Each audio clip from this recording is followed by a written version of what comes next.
From the Presidential Palace, Manila, Dateline Malacañang.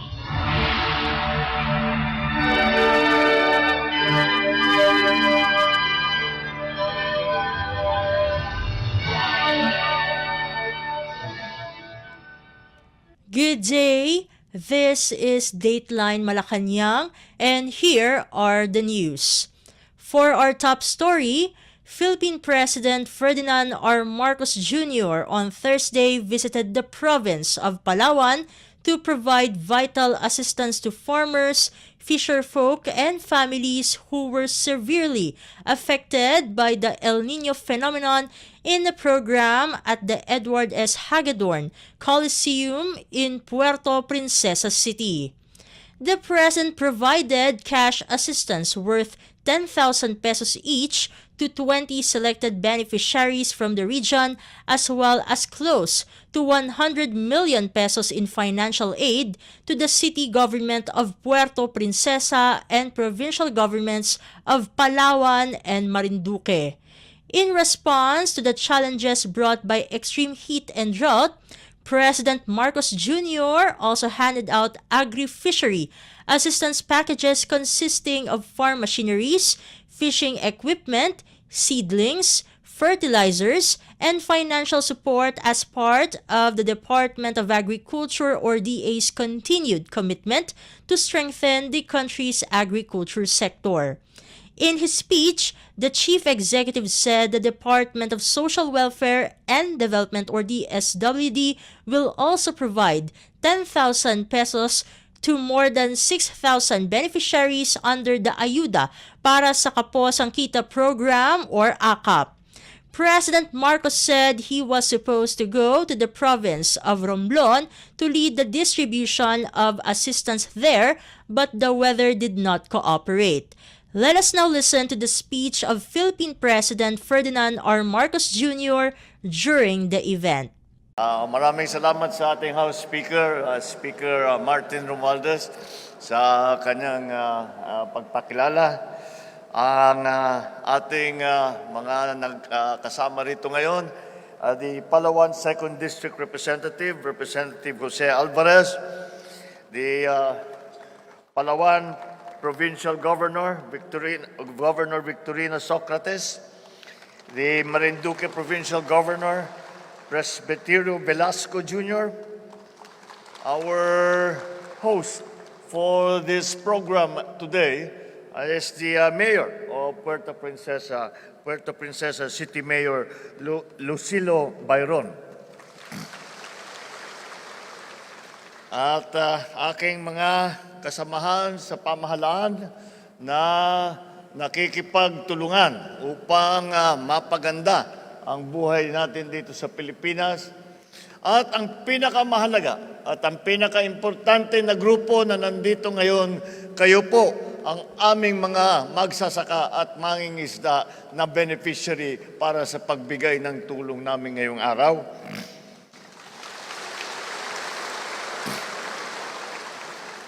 Ang minamahal kong mga kababayan, magandang umaga po sa inyo lahat. Nagagalak akong makabalik muli rito sa napakagandang probinsya ng Palawan.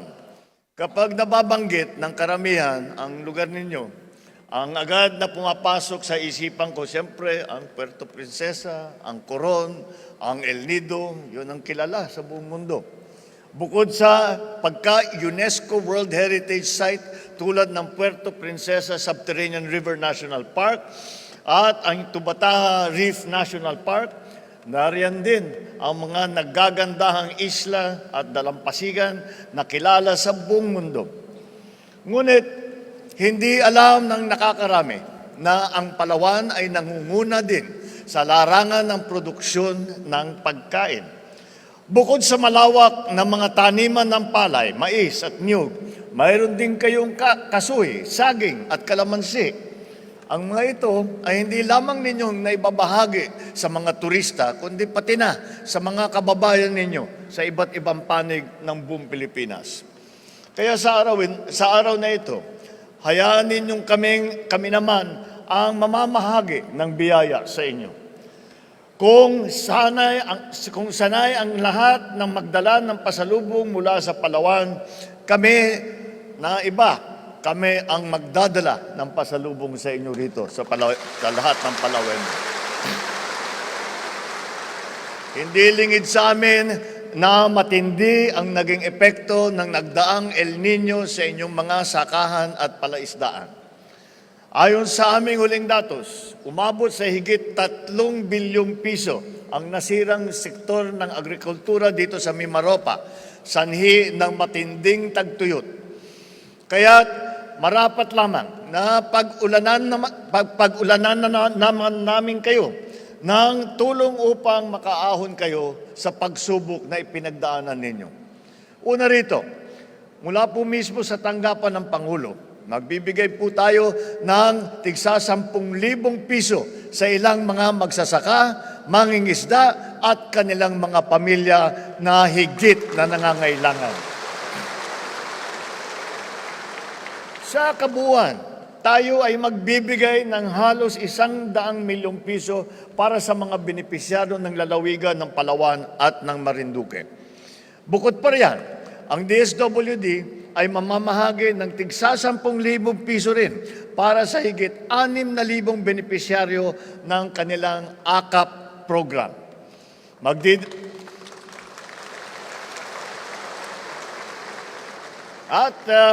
Mula naman po, hindi nabanggit ng ating House Speaker, ngunit mula rin sa ating House of Representatives, mula sa tanggapan ng Speaker of the House ay tigli 5 kilong bigas sa lahat ng mga dumalo sa araw na ito mula sa ating Congressman. Marami po tayong ibibigay mula sa iba't ibang kagawaran na kasama natin ngayong araw. Actually, nakasulat dito sa speech ko na kasama namin ang aming kagawaran ng mga kalihim. Ngunit naipit sila dahil umuulan. So, nauna sila sa Romblon. Dapat susunod ako, ngunit umulan. Kaya hindi na ako makapasok. Kaya nagpo-programa sila ng ganito rin sa Romblon naman. Ngunit, balik tayo sa ating pinag-uusapan doon sa mga ibabahagi namin para sa ating mga nangangailangan na mangingisda at mga magsasaka. Sa pangunguna ng DA, mamamahagi po tayo ng mga punla, pataba at ilang kagamitan. Hindi lamang para sa ating mga magsasaka, kung hindi pa rin sa ating mga katutubo at mga nais magtanim ng kanilang bakuran. Magbibigay tayo ng fertilizer at fuel voucher sa ating mga magsasaka upang makatulong sa kanilang paghahanap buhay.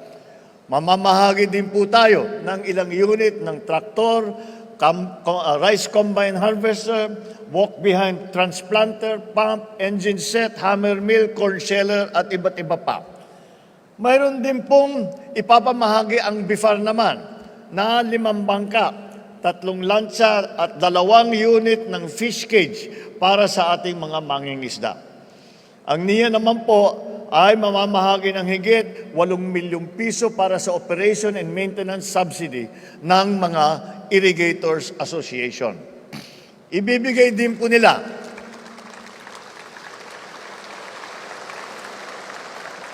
rin nila sa araw na ito ang mahigit 500 milyong pisong halaga ng Certificate of Condonation and Exemption sa ating mga landowner sa ilalim ng National at Communal Irrigation System upang hindi na nila aalalahanin ang utang at bayarin sa NIA. At dagdagan pa po natin yung mga mahigit 200 milyong pisong halaga na proyektong pang-irigasyon para sa mga magsasaka sa Sapualan, Sumbiling, Timburan, Bagong Bayan at Apurawan. Ang Agricultural Credit Policy Council naman ng DA ay magbibigay ng 20 milyong pisong pondo para sa Survival and Recovery Program at 30 milyong piso na pondo para sa Agri-Negosyo Loan Program. Ngunit hindi po tayo magtatapos sa pamamahagi ng tulong dahil tuturuan din po natin kung paano mas mapapalago ang mga sakahan sa tulong naman ng Agricultural Training Institute ng Department of Agriculture. Kasama rin dyan ang TESDA na magbibigay ng ilang starter toolkit at cheque para sa Training Support Fund. Hindi rin po nagpapahuli ang DILG sapagkat may dala rin silang pondo bilang suporta para sa mga lokal na pamahalaan ng Dumaran, San Vicente, Roxas, Taytay, Cagayancillo at Araceli.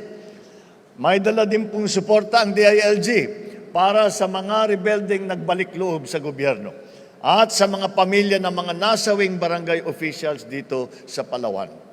Ngunit higit pa sa mga tulong at serbisyong ito, kami po ay patuloy na kumikilos upang palakasin ang ekonomiya ng rehiyon ng Mimaropa. Atin pong ipinapatayo ang Ibatu-Iraan Small Reservoir Irrigation Project sa Aburlan, kung saan ang dam component nito ay malapit ng matapos, 95% na po. Habang ang karagdagang kalsada sa Dr. Damian Reyes Road sa Marinduque ay halos kalahati ng kumpleto. Nasa huling bahagi na lang ang paggawa natin ng Balabac Military Runway, lalo na't malaki ang papel ng gagampanan ng Palawan sa pambansang seguridad. Kasama din siyempre sa ating prioridad ang pagpapalago ng turismo sa inyong lalawigan at sa pagpapabuti pa ng daloy ng transportasyon dito. Ito'y gagawin natin sa pamamagitan ng Puerto Princesa Airport Development Project at Pag-asa Island Airport Development Project. Alam din po natin ang inyong mga hinain. Una na dyan ang kakulangan ng supply ng kuryente. Upang matugunan ito, ang Maharlika Investment Corporation, ang National Electrification Administration at ang Palawan Electrical Cooperative ay nagsasagawa ng pag-aaral upang mapabuti ang supply ng kuryente sa inyong lalawigan. Tayo po ay umaasa sa mga positibong bunga ng mga kasunduang ito. At ngayong paparating naman ang tag-ulan, nais kong ipaalam sa inyo na patuloy pong naghahanda ang inyong pamahalaan para sa anumang maaring mangyari. Nag-imbak na po tayo ng mahigit 140 milyong pisong halaga ng food at non-food item kung kinikailangan. Kasama na rin po rito ang 5 milyong pisong standby fund para magamit sa inyong rehiyon. Mga minamahal kong kababayan, iba-ibang pagsubok at patong-patong na suliranin ang ating kinakaharap. Malampasan din po natin ito kung lahat tayo ay patuloy na nagtutulungan. Sa ating pagkakaisa, sigurado ako na malalampasan natin ang anumang hamon at makakamit natin ang ating mithiin. Inaanyayahan ko po kayo na sama-sama tayong maglalakbay tungo sa mas magandang bukas ng isang bagong Pilipinas. And you just heard Philippine President Ferdinand R. Marcos Jr. Dateline Malacañang. The Presidential Communications Office, or PCO, said Philippine President Ferdinand R. Marcos Jr. is preparing for his third State of the Nation address, or SONA, next week. The President is on top of finalizing his speech, the PCO said on Wednesday, adding that he does not have any appointment on Wednesday to prepare for SONA. President Marcos Jr. recently said Malacañang will release a detailed report to the public to thoroughly explain the contents of his third SONA on July 22nd. The President of the Republic of the Philippines delivers the SONA every year, usually every last Monday of July, to report the state of the country, unveil the administration's agenda, and ask Congress to pass priority measures. The next session of the 19th Congress will open in the morning of July 22nd. In the afternoon, the President will deliver his third SONA before a joint session of Congress. To recall, the Chief Executive earlier said that his SONA speech will contain the status of the economy and the crime situation in the country. President Marcos Jr. will also give an update on what he has mentioned during the previous SONA. The president said he is organizing the details for his SONA speech so that it will not exceed 1 hour. Dateline Malacañang. In a related story, Philippine Senator Ronald De La Rosa is hoping that President Ferdinand R. Marcos Jr. will mention in his State of the Nation address or SONA on Monday the enactment of the mandatory ROTC or Reserve Officers Training Corps bill. According to De La Rosa, this will encourage members of the Senate majority to pass the said measure. The senator believes the mandatory ROTC bill should be put to law amid the tensions in the West Philippine Sea or WPS. Meanwhile, De La Rosa is still unsure if he can attend the SONA on Monday.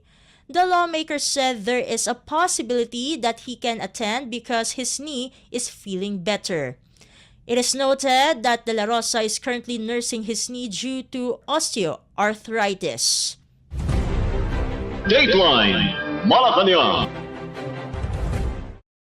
Still on the President's SONA, the Philippine Metropolitan Manila Development Authority or MMDA advised motorists that they will implement a traffic management plan particularly around the Batasang Pambansa Complex in Quezon City for the third State of the Nation address or SONA of President Ferdinand R. Marcos Jr. on Monday.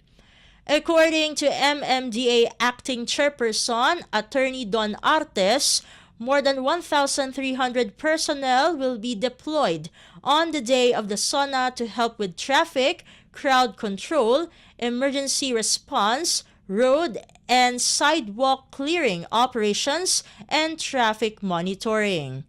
As part of the traffic management plan, the MMDA will also implement a zipper lane or counterflow at the southbound side of Commonwealth Avenue to give way to vehicles of government officials and visitors that will be going to the Batasang Pambansa Complex.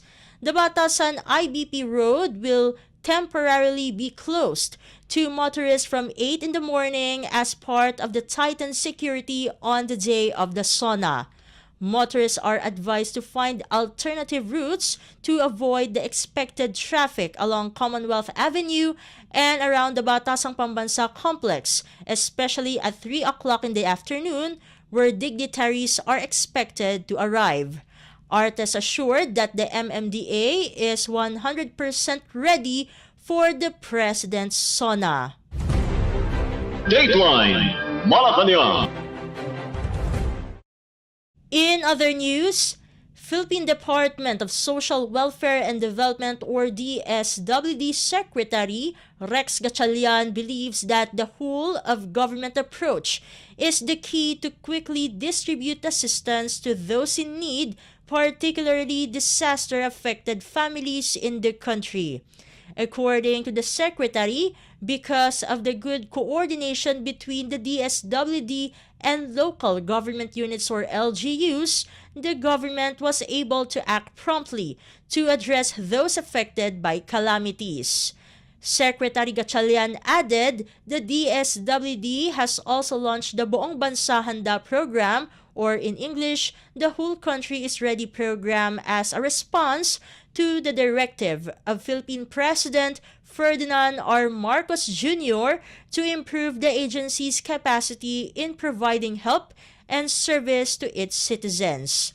The program involves 2 parallel supply chain mechanisms to prepare and respond, where the first mechanism is for the national and local government-driven supply chain that aims to improve their production capacity at the DSWD National Resource Operations Center or NROC in Pasay City, Visayas Disaster Resource Center or VDRC in Cebu, and the warehouse and storage facilities in 16 DSWD field offices. While the second mechanism is the coordination of the DSWD with private agencies such as large and small groceries, supermarkets, manufacturers, and distributors to adapt to their technical expertise and resources that will give way to a private sector-driven supply chain. The agency aims to partner with various private agencies to properly provide faster service in times of need. The secretary added that one more initiative is the digitalization of disaster response, including the Disaster Response Command Center or DRCC, which stands as the central hub for disaster monitoring, reporting, and coordination. Dateline Malacañang. Meanwhile, the Philippines for the first time accepted to host the historical First Asia-Pacific Family Peace Leadership Conference. The event will be held at the Manila Hotel from the 19th to the 22nd of July that aims to strengthen world peace through family values. Around 700 delegates from the Asia-Pacific region is expected to attend the event, including India, Thailand, Taiwan, South Korea, Mongolia, USA, and here in the Philippines. Las Piñas City Representative Camille Villar is also said to be honored during the 3-day conference for being a role model for the Filipino youth, as well as former Senator Manny Pacquiao as philanthropist, Representative Salvador Plato for being a role model for the Filipino family, and Venerable Nopadon Siriwangso as interfaith for peace. Dateline Malacañang. In other news stories, the Philippine Overseas Workers Welfare Administration or OWA on Wednesday urged children and dependents of overseas Filipino workers or OFWs to start preparing their documents as the online application for its scholarship program will soon start. In a social media post, the OWA announced that the application period for the Education for Development Scholarship Program or EDSP and the OFW Dependent Scholarship Program or ODSP will be from the 26th of July to the 16th of August. OWA said the EDSP is available for OFW's children and dependents who are 2nd to 5th year college students, while the ODSP is for those who are in 1st year to 5th year. The EDSP is a scholarship grant to qualified dependents or a sibling of a single active OWA member who is an incoming senior high school student or grade 12 or incoming college freshman who is not more than 21 years old and with a general weighted average or GWA of 80% and without failing grades. For incoming freshmen, the selection of scholars is determined through the Department of Science and Technology or DOST national examinations. Those who are already enrolled in 2nd year to 5th year in college and who is not more than 30 years old and has a GWA of not lower than B letter grade or 85% equivalence in all academic and non-academic subjects during the last school year attended may apply. Successful applicants will receive a maximum of 60,000 pesos per school year until the completion of a 4 to 5 year baccalaureate course.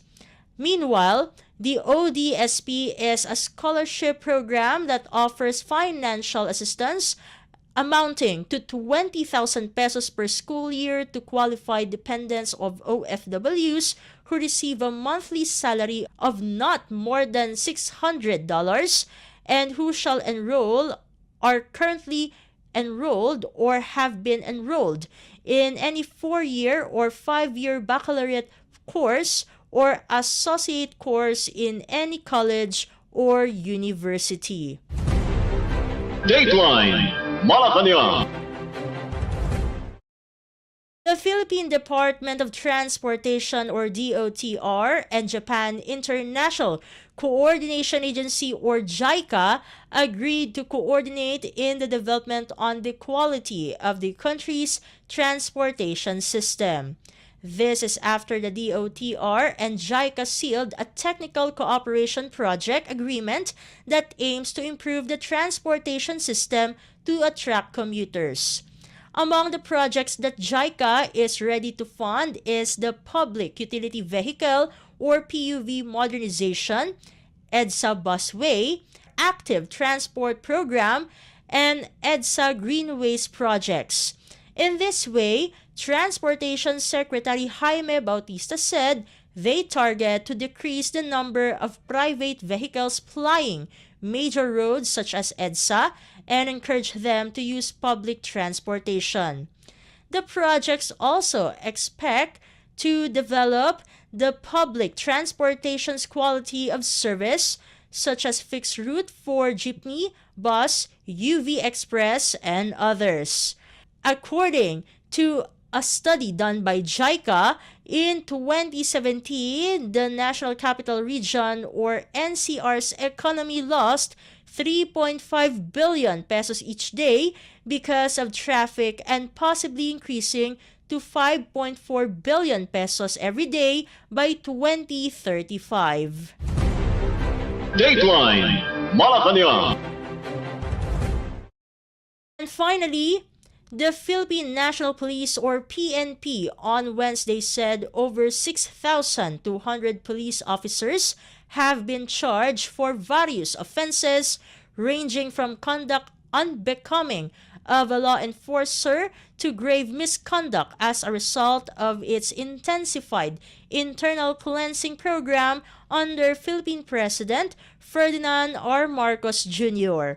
In a press briefing, PNP Internal Affairs Service or IAS Inspector General Attorney Brigido Dulay said among the 6,256 police officers facing administrative charges since July 2022, 572 were already dismissed from the service, 260 were demoted, and 1,418 were suspended. He said the benefits of the dismissed officers would be forfeited and they would be perpetually disqualified to hold any other government post. Dulay said the colonel is the highest ranking officer penalized under the ongoing internal cleansing program. He advised all police officers to follow the rule of law and police operational procedures to spare themselves from trouble.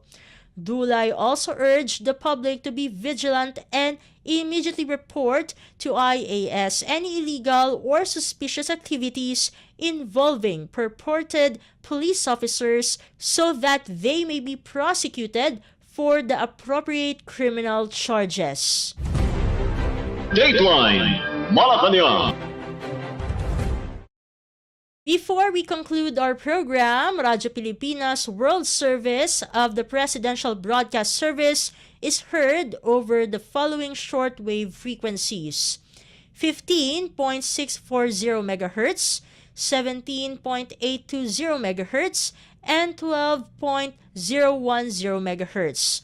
You can also visit our Facebook page and YouTube channel at Radyo Pilipinas World Service. You will also be able to hear and view our Filipino and English programs, including news updates here in the Philippines. Kindly subscribe, like, and share our posts as well. And that concludes this edition of Dateline Malacañang for Radyo Pilipinas World Service. This has been Steph Vicente. Good day and stay safe, everyone. From the Presidential Palace, Manila, Dateline Malacañang.